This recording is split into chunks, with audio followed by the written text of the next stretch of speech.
and Oh, you obviously do. get the development committee meeting moving. Jess, if you could please go ahead and call the roll. Carter, Here. Hicken, Here. Walther. Here. All right, and stand for the pledge. Mr. Mayor. I pledge Allegiance to the flag of the United States of America and to the republic for which it stands, one nation, under God, indivisible, with liberty and justice for all. Okay. I'm still switching gears, sorry.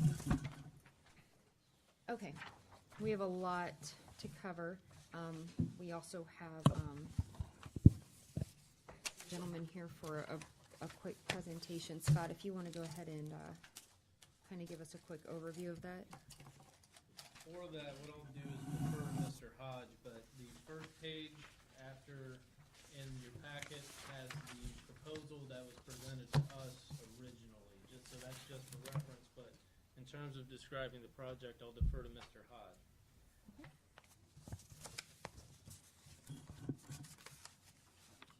Sir? Okay, thank you.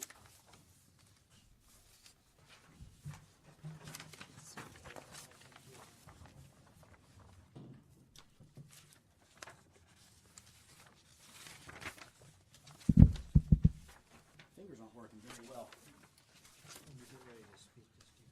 Yes, sir. While he's doing that, Madam Chairman, I believe that we need to I would need to make a motion to have somebody other than committee members address Correct. the committee. So I'd like to make a motion to have to allow Mr. Hodge to address the committee. That's okay. Is there a second? I'm fine with that. Go ahead and take the roll on it. Hicken, Yes. Walther, Yes. Carter. Yes. All right. Mr. Hodge? Okay, go great. right I'll ahead. be quick. My name is David Hodge, and I'm a zoning and land use lawyer with the law firm Underhill and Hodge, 8000 Walton Parkway, Suite 260, New Albany, 43054. Here this evening on behalf of Casto, and you have some information that I just passed out that gives you some information about who Casto is, and a representative from Casto is with me, and they can get up and talk a little bit about this as well. I handed out some 11 by 17s with various maps, the first of which is the Pataskala zoning map. The property that we're talking about is south of the Coughlin car dealership on Broad Street, and that property is not presently in the city of Pataskala. And the purpose of the meeting with you this evening is to discuss the possibility of an annexation of the property to Pataskala to use the property for multifamily residential development. You notice on the zoning map that if you found the property, it's kind of the white missing tooth that's still in the township along the south side of Broad, and there's an R7 zoning to the west, and there's a general business zoning to the east. As I took a look at the land use plan for the property, I believe, and Mr. Fulton can correct me if I'm wrong, the property has a designation on it, on the land use map as being mixed use. In terms of, and various communities have various definitions for what mixed use is, but the way I envision mixed use and the way many communities do is that it's exactly what it says. It's a mix of uses. There's commercial, there's office, there's multifamily, and there's single family. So in terms of this particular area, it would fit the bill of a mixed-use zoning due to the proximity to single-family office and commercial development. If you flip to the next map, that it's the Pataskala Master Land Use Plan, and this doesn't have the area designated, but it shows you that there's mixed-use south. It shows the residential to the west in a mixed use, and it shows office over to the east. The last page is the Harrison Township zoning map, which shows it being in a business district. So I understand you've got quite a full agenda this evening and don't want to take up too much of your time, but this is a site that we think could be a very successful multifamily site This is not your average Joe multifamily developer. This is the Casto organization. They've done business in the Columbus region for nearly a century. They own their projects. They are very, in terms of multifamily, they are really among the best residential developers that our region has to offer. You want to come up and talk a little bit more about, and tell them who you are? Just want to introduce myself. My name is Justin Bird. I'm Development Director for the Casto Organization, 250 Civic Center Drive, Suite 500, 43215. It's Columbus, Ohio. Just introduce a little bit about Casto. We've been in the business since the early 20s. We actually had our 95th anniversary this year. We own and manage currently 5,000 dwelling units within Central Ohio. Like David said, we do own, we do manage ourselves, asset manage, property manage, etc. We take that very seriously with respect to doing background checks on all our individuals. A little bit about our plan. We have presented a plan which is about 50% one bedrooms, 50% two bedrooms. Our rents are going to be around about $1,000, the cheapest, going up to about $1,250 to $1,300 for the more expensive units. I'll tell you a little bit about the new residents we have in our communities. We predominantly have millennials, which are 25 to 32-year-olds, young professionals prior to starting a family, as well as we're having a new demographic come in, which is predominantly empty nesters. These are people that are 55 and older, want to live in a low-maintenance location that's that's within their community. They're tired of the big house. They want to travel. This is kind of the new resident we're seeing a lot of, and it's certainly a trend we think is going to continue. That's a little bit about myself, about our organization. Again, we own and manage 5,000 units. We'd love to have any of you visit any of our communities.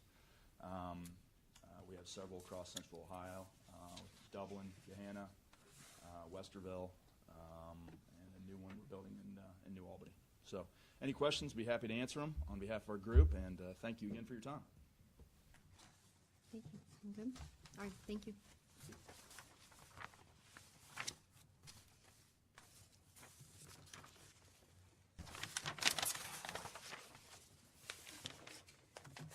Okay, Mr. Fulton, I believe, just to wrap this part of it up, this is to go before planning and zoning on the 2nd of August? No, this is just informational purposes only. Okay. Just for initial view and comment from the development committee. I see. Okay. I guess I'm sure once I dive into that and look at it, I may end up with some more questions, and I can direct them to you all via Mr. Fulton or however we decide to do it. That'd be great. One question I have is the entire Harrison parcel, the missing tooth, is not coming in. Is that correct? That's correct. Currently, does Casto Corporation own this land, or will they purchase it and then? It would be a purchase agreement with contingencies, including annexation and successful zoning in Pataskala.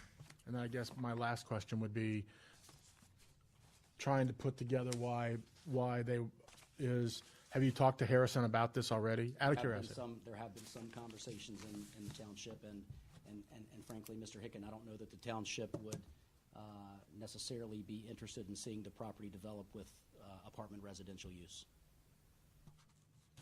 Thank you very much. Sure. And, our purpose for coming here tonight is obviously to introduce the concept to the committee, and, if this is something that folks think is just absolutely a terrible idea, and you can't see the merit to it, and it's something that you don't think that the Casto organization should pursue for various reasons, heck, we'd like to know. I can imagine. Yeah. But again, in terms of an appropriate land use, the creation of new residents in Pataskala, folks are going to be paying into income tax. It's a low impact, low burden on your school system. We think it's certainly an appropriate use of the property. But if folks feel otherwise, by God, we want to know about it. Hold on, David. What percentage are these? Did you say were single bedroom? Yeah, they're all ones and twos. It's about a 50-50 mix. A 50-50 mix? Okay. And Scott, are these going to be subject to our new subdivision regulations? No. They would not have any of those. Okay, just letting you know, And then we're revamping. Arguably, it also depends upon, it wouldn't be a subdivision if they did a straight multifamily district, and if they did a planned district, that would be subject to the plan. So this would not go through the subdivision regulations Okay. regardless.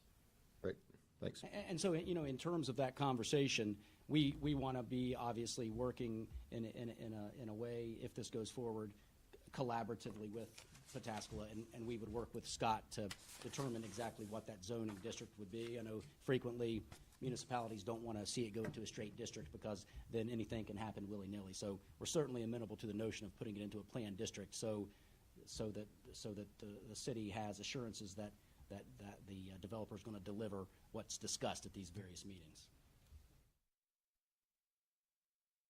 Great, thanks. Thank you. Very good. Thank you for your time.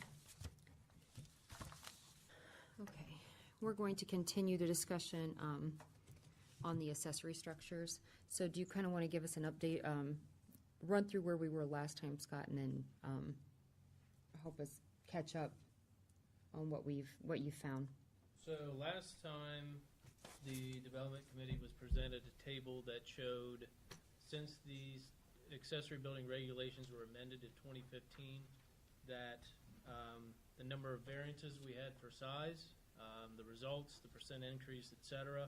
I do want to mention that in your packet, we did have one at the last Board of Zoning Got turned Appeals down. meeting that was disapproved with a 2-2 vote, but that information is in there, so it went from 100% approval rating down to 93.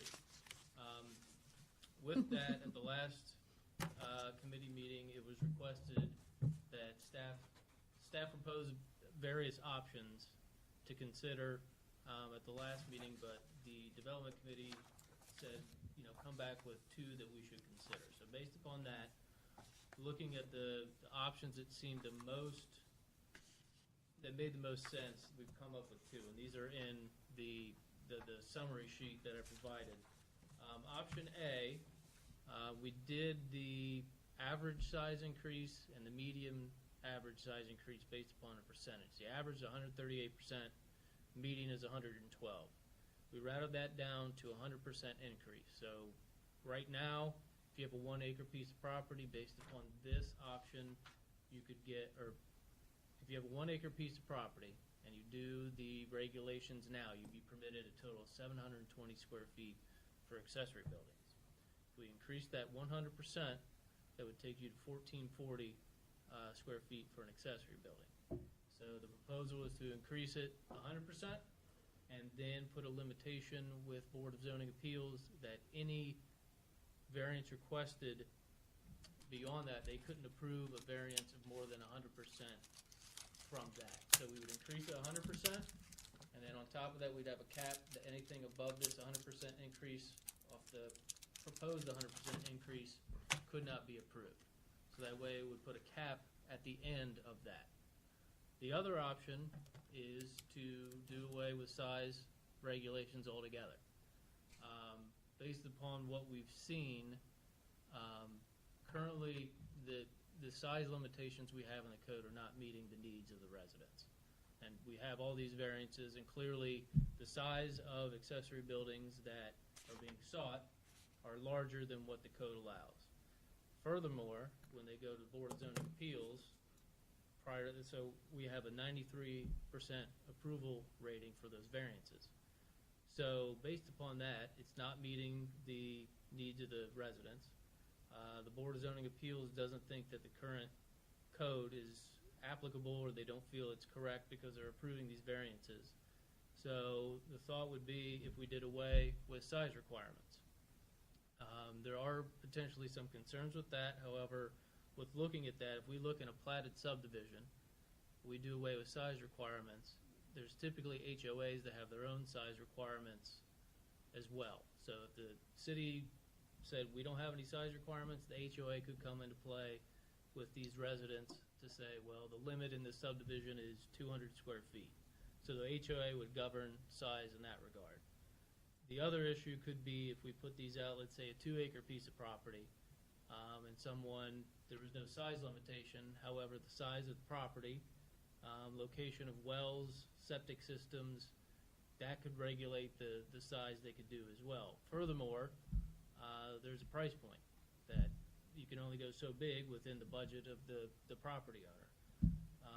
So the thought would be is to pursue no size requirement and go that route, because honestly, with every variance request, there's a lot of time and effort that goes into that, and essentially this has become a $300 rubber stamp, and it doesn't seem fair to the residents, and there's a lot of other items that instead of preparing a staff report, doing the mailings, the neighbor notices, doing the presentation, doing the meeting, that if it becomes a rubber stamp, that I think our resources could be better spent on other items. But I'd be happy to answer any questions about that. Well, and real quick, BJ, Scott and BJ and I talked about this earlier, and as we talked through it, it seemed to me to be the better option not to have the requirement. I don't think that we should be having residents have to, pay fees and come in here just to simply get it approved anyhow. And if it's up to them on their own property, then, if there's other regulations they have to follow outside of the city, then, that's on them.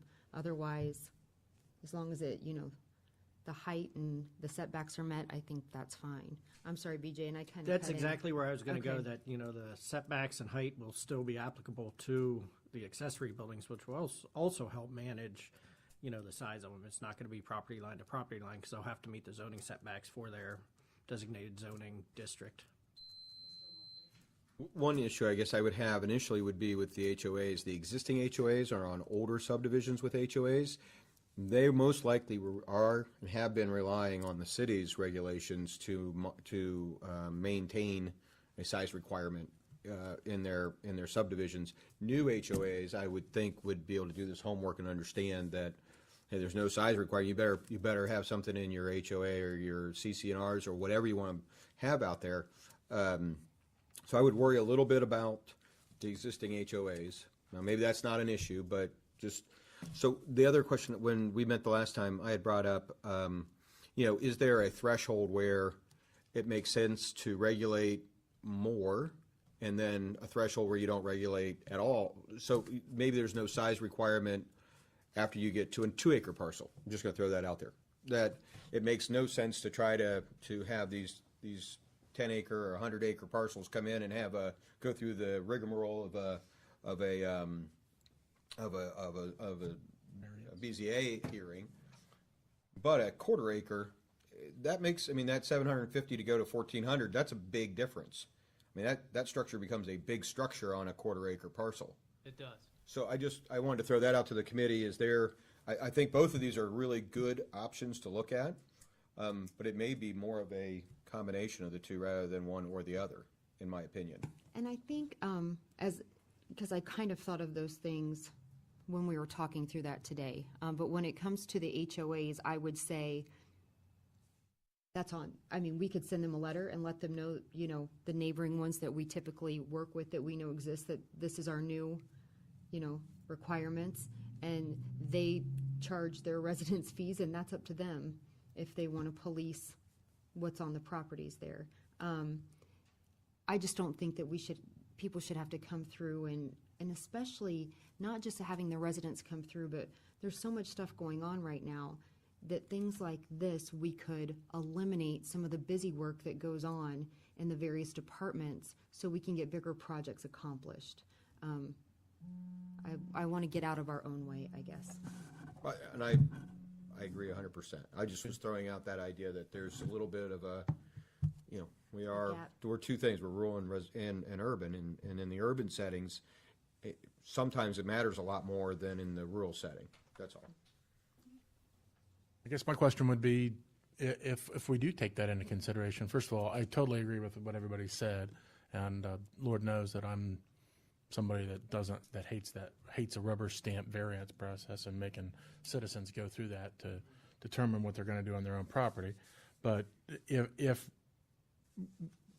in your mind, realizing it's just a brand new question, do you have an idea where you, if we were going to use the mixed, I'll call it Andy's mixed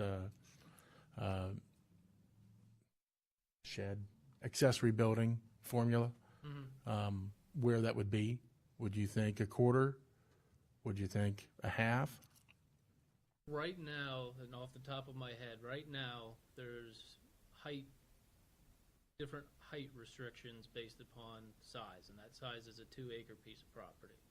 If I were to do it, I would align it with that, just to keep it consistent. But I would like consistency. If we say it's an acre, we would make the height based upon an acre. But right now, if we were to use the combination, I would say there's restrictions up to 2 acres. Anything beyond 2 acres, No restrictions. I would use 2 as a benchmark. Makes perfect sense to me. A height restriction is, in my mind, the same thing as a size restriction, essentially. It's the proximity to the adjacent parcel that's the issue. Right. So I would agree with you, Scott. I'd say yeah. I'm fine with that, I think. Fair, like a Based middle upon- ground? Okay, so based upon that, sorry. Now, just a quick question. You may not know this because this is a new discussion, but of those variances that have been submitted, how many would be for properties larger than 2 acres? Is that here? It's not on here. Don't I have- wanted to look too. I'm just curious. Off the top of my head, I know there was one, the first one on the list was in a subdivision. I'd say the second one is too. There's also one on this list, and I don't know which particular number it is, but it was in the old village. And a lot of times you'll see garages on the back facing alleys. This particular home didn't have that. There was one there. It was removed in the 2-year period in which they could rebuild. It had elapsed, so they came back for a variance to do that. So off the top of my head, I know 2 that would still require a variance with the combination that we're currently discussing.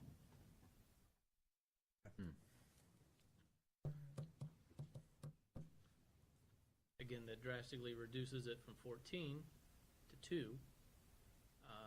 And it I seems, I think about in a rural or an urban subdivision setting, I'm expecting for the zoning to protect me from certain things. Out in a rural area, even on 2 acres or 5 acres or 10 acres or whatever, you're really not, you don't have that as much of a concern.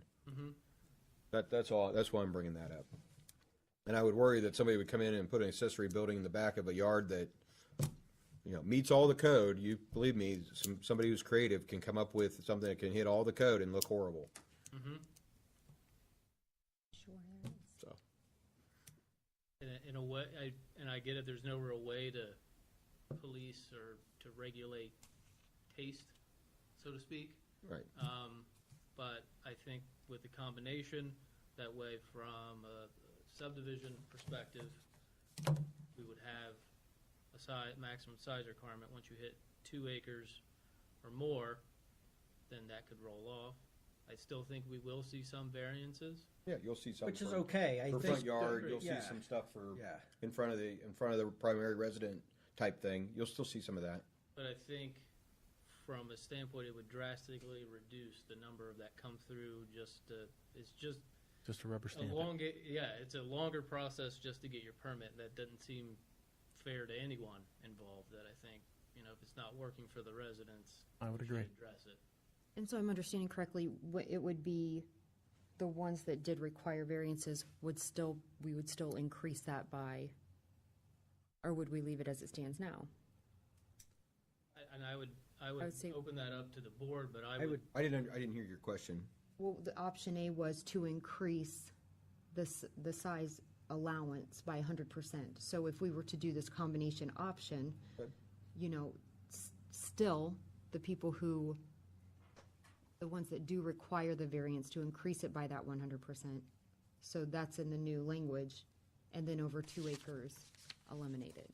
Do you think that's enough or too much? I mean, is that if we looked at, and I put a few numbers here under option A, based upon the initial one, if we increased it 100%, that would eliminate 6 from this list that would need variances. just based Yep. upon the increase by 100%. Right. If they were under 2 acres, though, would you may have caught those other two that wanted, I'm just looking at your numbers real quick, they would have been pretty close, 105% for the first one. That would have been easy to get that to 100% and not have to require a variance. So it gives them, I think your point is that, I don't want to speak for you, but I think the point is, for under 2 acres, 100% increase is allowable. Over 2 acres, no size restriction. Yes. I would And agree. that would pretty much take care of 99% of the issue.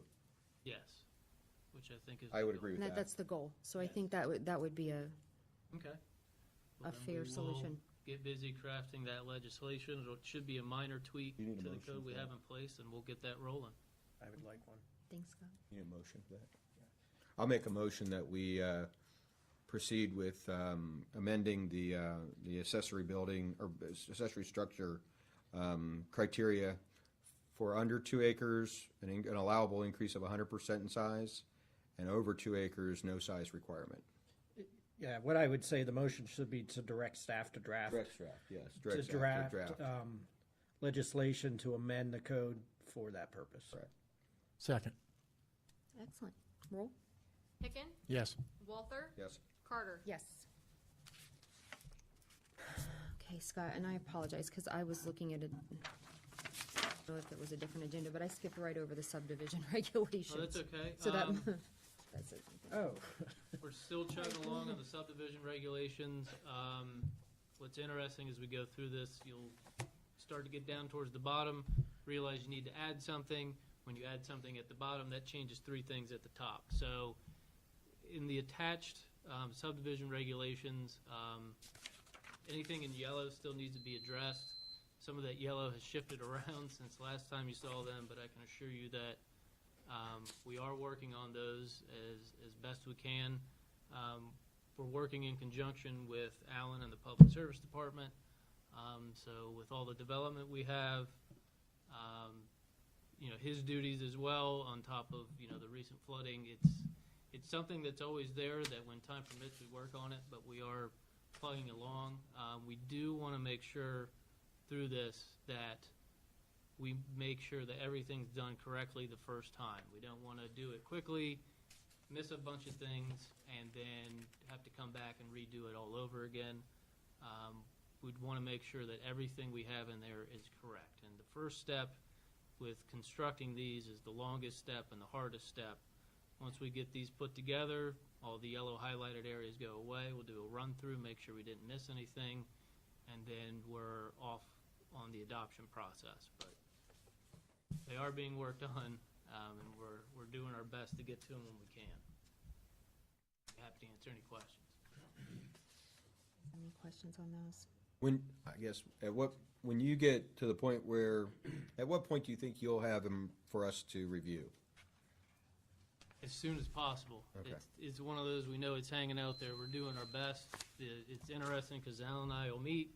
We'll get to a section. He says, oh, we should add this. It's like, oh, well, that changes 3 things up there. I'll get those tweaked, and then we'll get back to it. But as soon as possible, because, ourselves, we'd like to see this implemented just because it creates a linear path for development and doesn't get the confusion that we're currently seeing in terms of plans running concurrently and one's 2 steps ahead of the other one and things like that, that we want to make sure it's a linear process, because that'll help us. It's A, once A is done, you move on to B, B is done, you move on to C, and the steps, rather than a little bit of A, and then this one's into step C, and trying to keep track of that and making sure And things are missing. done correctly isn't really working, so it benefits us as well. So we're working diligently to try and get those done as quickly as possible.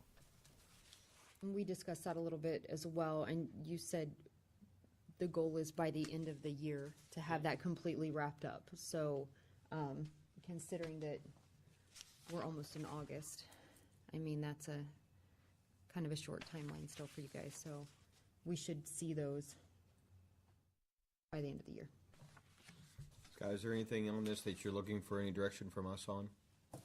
No, it's just to keep you up to speed. If there's anything that you see in there that's blatantly, that you don't like or something like that, we'd like feedback now before we base future additions to this based upon something we've put in, but it's more for informational purposes at this point. I guess just taking a quick glance at it, I still don't see anything that shows a wetland verification letter to be submitted by the developer. I'm just looking through here real quick, and I don't see anything in yellow that would require that. And the yellow is the ones that's still being worked on. I understand. I'm saying I don't see it in yellow, and I think the rest of it we've looked at before, and I believe that was a comment I had made once before. But that's just looking at these quickly. Yeah, and that's something that if you'd like to see the wetland letter go in there, however, Verification from the developer that it's been looked at.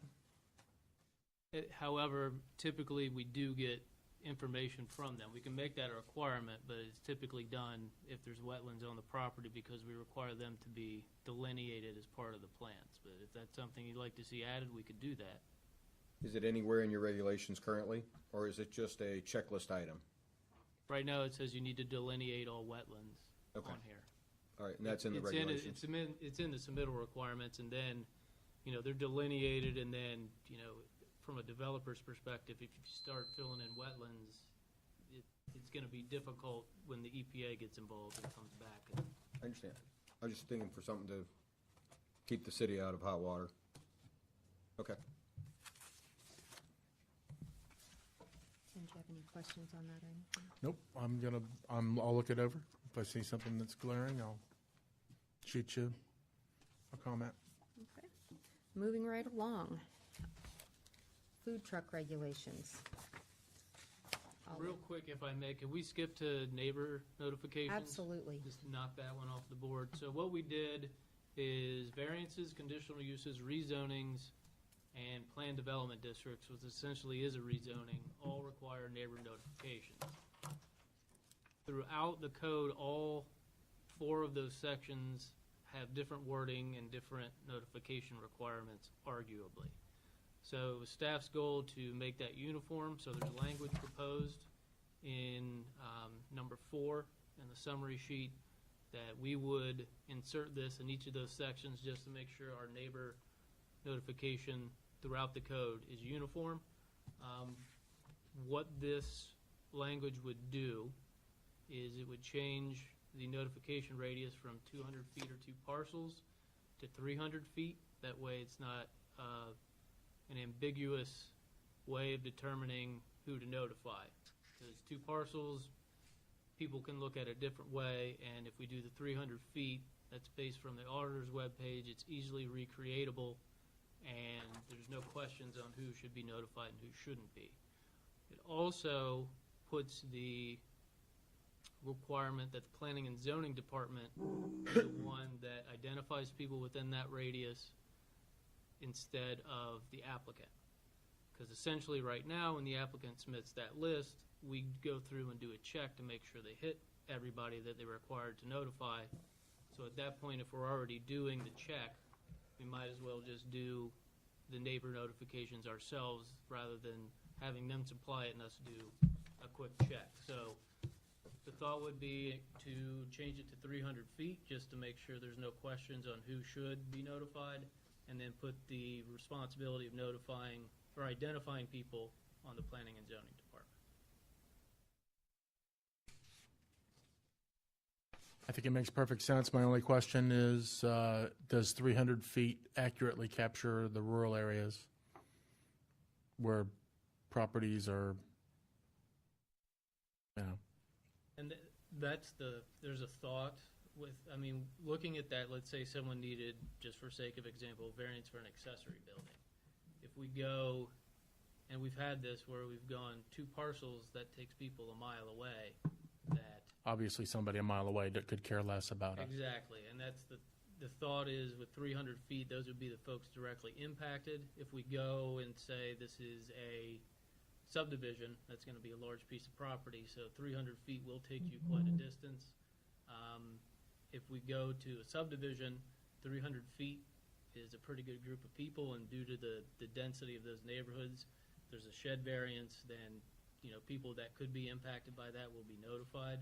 I would hesitate to make it any larger, just because if you do, say, 500 feet in a subdivision, you're going to get a bunch of people. So this looked like a good middle ground, that 300 feet from the property would be the folks that would be arguably directly impacted by a decision of the Board of Zoning Appeals or Planning and Zoning Commission.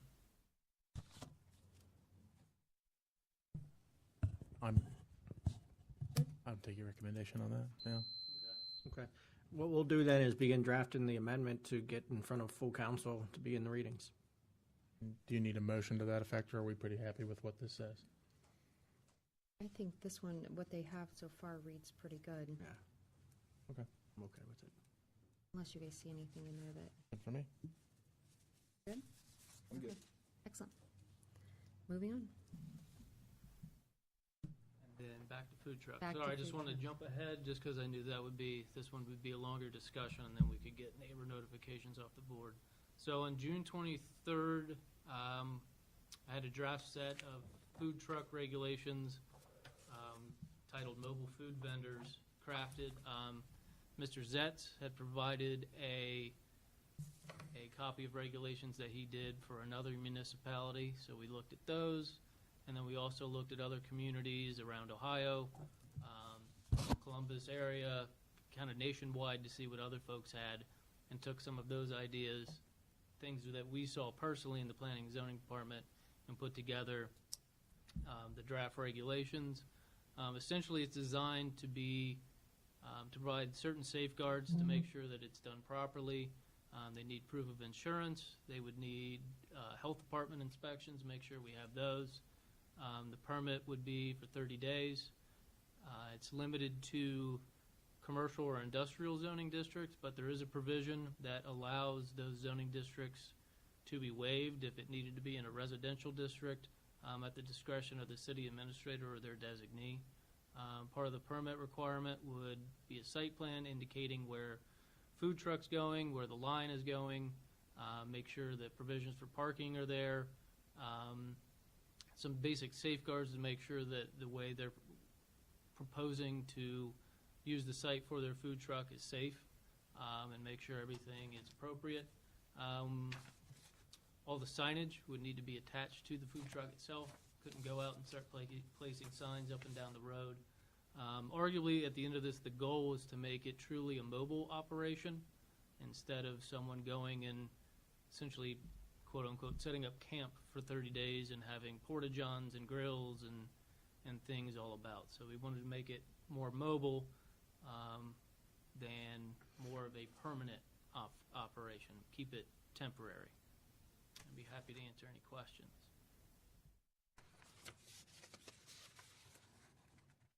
Well, I mean, my comments are attached. That's my first crack at just making some comments. I don't know that any one of those is a hill to die on. I thought that generally some things in here that, as drafted, were I thought they were hard for a food truck owner to do, and I think most of my comments go to that. And I don't know, I guess I'll just go down through mine and real Be good. quick. Yep. I submitted 8 items and I'm watching the clock because I know we're tight. But the first one is why would we limit it by zoning? If a food truck works, then it works.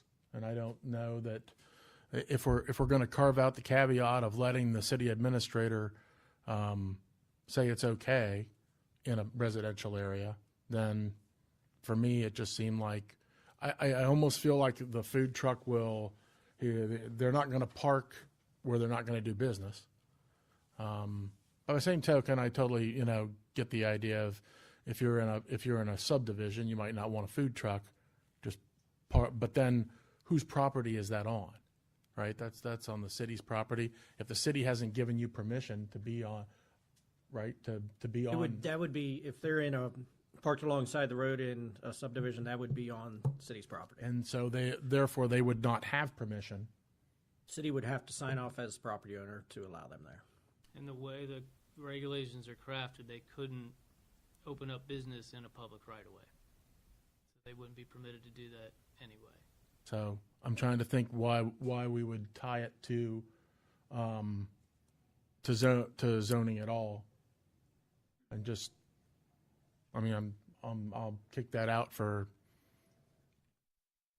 The thought was, and I guess we have to look at, I guess you kind of look at what are some of the outlying things that could happen. I mean, arguably, if we didn't do any zoning requirements, someone could park it in their driveway and open up their food truck in their driveway and sell from there. With that, I could see potential issues that if they open it up, people come down the cul-de-sac, now that turns into a commercial street rather than a residential street. So there are some concerns about, and you're right, is that a heavily trafficked area that would be good to open up a business? I would say no. But at the same time, what if someone does it and it does become successful? Now there's people parking up all along the street, and now we have issues with traffic, noise, things of that nature that we've kind of opened up. So there was a concern with that. So the provision with the city administrator waiving zoning requirements would be in special instances. So if there was one that they were going to do it in a park, well, it's not commercially zoned, but it's for a park, the city says, okay, we can do it. okay, I can withdraw that. I mean, unless you two didn't like, I mean, that's cool. But some of this is just me obviously, I don't think we need to necessarily put two. If Mr. Zett says that long, lengthy insurance part needed to stay in there, then okay. Again, I'm thinking of the person that comes in to apply for the permit. When they read that, is going to make them go, "What in the world is going on?" So, Well, my feeling is that's not very cumbersome because they just get a certificate of liability insurance and submit it along with their permit application. Yeah, we would just look for a copy, that they would just scan a copy of their insurance policy, or just the fact that they have it. We add that to the permit. Similar like when we do field rentals or something for the parks, they have to submit a copy of their liability insurance. okay. How about permits lasting 30 days should be removed? That was my comment. Do we want to limit them to 30 days, and what was the thinking behind that? It was just a general time frame. I mean, that we can adjust it as necessary. It was just a basis, a place to start. Well, and so it isn't there month after month after Well, month after and month. so, Tim, I had the same concern. I said, for me, I don't know that 30 days, I mean, honestly, is a short period. I would probably say 90 days. So based on the fact that most of them are probably seasonal, open and shut based on Memorial to Labor Day or whatever it is. And then just so we can ensure that they're not, it's not like a permanent setup. Right.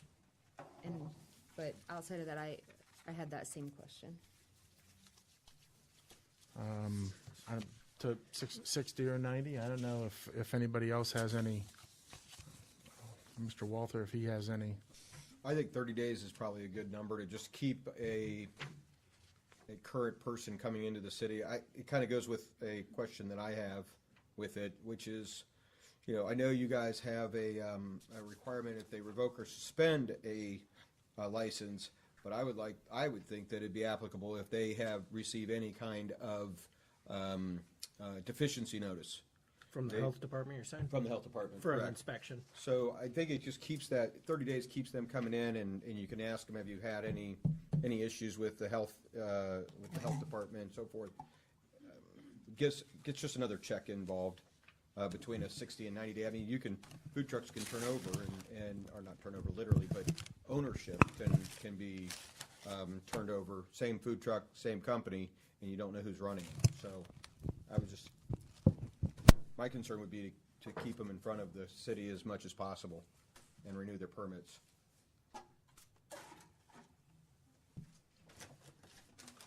And add in there if they have any deficiency notices that are required within 24 hours to notify the city. I would agree with that. I think I'd probably be happier if 30 was 60, but 60? Yeah, and we're fine splitting the difference between 30 and 90. We're good with that. I thought the site plan requirements were too much for a food truck owner to, how a food truck owner is going to designate where people park. Well, you know, that was in there for me. That was, I thought the basic requirement of, like, what did I say? A diagram to show us where it's going to be, how big it's going to be, signage and advertising and their menu. For me, that was good enough. Location of receptacles for trash and recycling. I don't know that they would even know that, except they're responsible for it. Right. They are.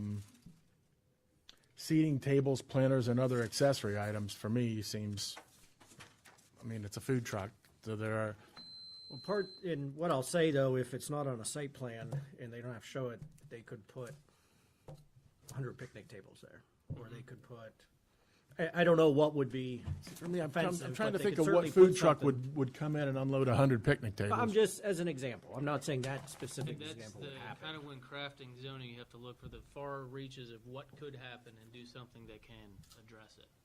Tim, I guess I would add, I think you started off this conversation by saying this is a mobile type of situation. Well, we have situations that aren't as mobile that we're trying to also include within this ordinance. So in those cases, I think it's very important to have that type of site plan given to the city. I'm trying to think what that would be. 310 and Broad Street would be my first one that I can think of.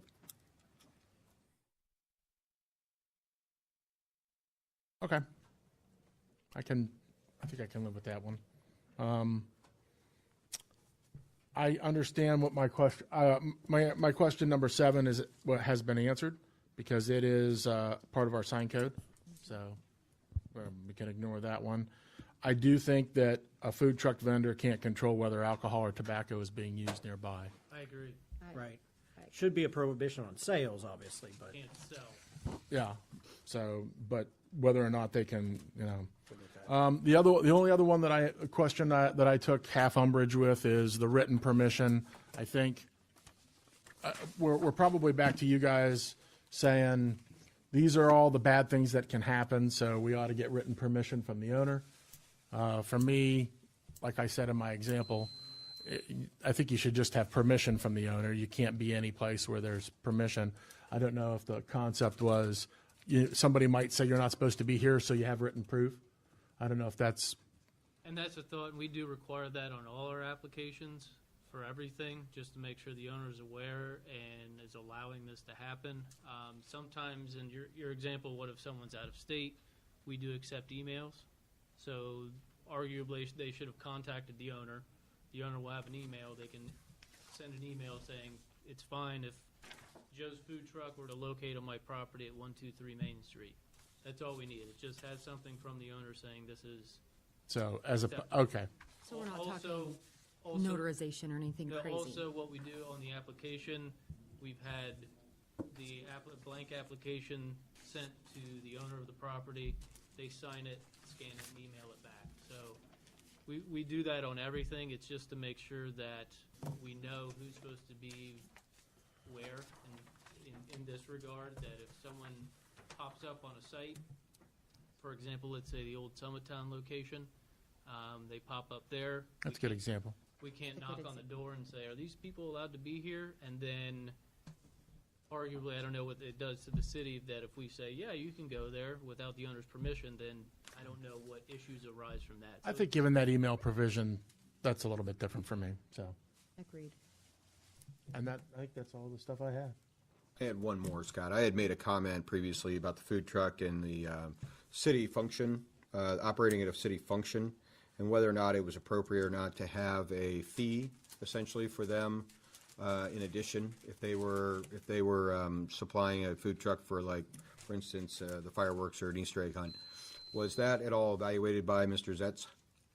I don't believe that was not part of it. No. We do have There is a provision in there to waive. outdoor activity permits. We do have something for that. But if it's a city function, in that regard, like fireworks, for example, that would be an outdoor activity permit, so. Or at least a everything- function that's being held at a city park that is put on by a nonprofit. You know, you've got people that are actually there Right. supplying these things to be in competition essentially with a business that is not giving back to the city essentially other than their fee to pay for their permit. And quite frankly, if you got one permit at 60 days, you could cover quite a few of those. I'm just bringing it up again as I an agree, and issue. thinking out loud here, that if, we'll use fireworks for example, so let's say they get an outdoor activity permit, then the people who submit for the outdoor activity permit will need to indicate food vendors and things like that on there. So if it's the Lions Club or something that's selling concessions, they would be on that outdoor activity permit. If a private entity wanted to come in and be part of that, they would still be subject to these because they weren't including the outdoor activity permit. Exactly. So they would still have the fee associated with operations in that regard. Yeah, my point was the additional side of it, where this is being put on by the city funds are being expended to do this for the community. If an outside vendor comes in to, I don't know, sell slushies or something, should the city receive some type of fee for that? And that would be through this. Kind of the way it's crafted, it would be a permit through this, so that would be the fee. If there's, I don't know if there's a fee above and beyond. That's what I guess I'm asking. A Yeah. fee above and beyond, then perhaps that would be something to associate with the outdoor activity permit, I think would be a. But for instance, let me give you just an example. Fireworks. Nobody's pulling an outdoor activity event for the fireworks. There isn't one. And so there isn't necessarily anything that so the Lions Club are going to go get their permit for their food truck, essentially, their food trailer, both Lions Clubs. Both of those are nonprofits. They're doing this as a fundraiser for community cause. Slushy or Mr. Tropics Slushy is not a nonprofit. Right. He's doing this for profit. Right. So for that, I'm looking for that differential between our for-profits and our community volunteer services, whatever the case may be, that on a community event that is being put on by the city essentially, or through volunteer activities, should there not be an additional fee? I'm just throwing it out there for the development community to think about. And that we would really need to differentiate between a nonprofit that's involved in the city and then somebody who comes from the outside. And I don't think that's unreasonable. Right. I agree. Okay. So if we can look into that to see what, Mr. Zetz might say is good or not good, and then we can evaluate that for the next round of food truck discussion. Food truck discussions That'll to work. come at our next meeting? Yes? Yep. Okay. Any other business? Well, I just wondered, at some point, can we get an update on the cell tower appeal at some point? Certainly will be when that'll occur in executive session. Okay. I just wondered when that was happening. Okay, thanks. Anticipate that at the next meeting. Gotcha. Okay. No more, nothing else, Scott? You're good? No, ma'am. Okay. Move to adjourn? Second. All right. Carter, Yes, Hicken, Yes. Walther. Yes. adjourned.